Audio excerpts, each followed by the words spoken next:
देश एकत्र असताना भारत पाकिस्तान मधील तणाव वाढल्यानंतर अभिनेत्री राखी सावंतनं पाकिस्तान जिंदाबाद अशा घोषणा दिल्याचा दावा करण्यात आला आहे।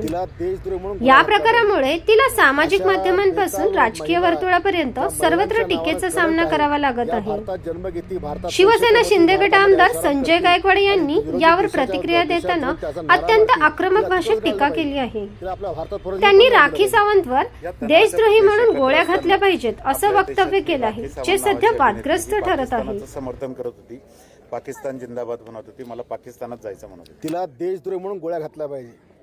अशा बेताल महिला, ज्या महिलांच्या नावानं कलंक आहे, या भारतात जन्म घेती, भारतात पैसे कमवती, भारतामध्ये ऐशाराम करते आणि विरोधी देशात जाऊन त्याचा नारा मारती, तिला तिकडंच गाडलं पाहिजे।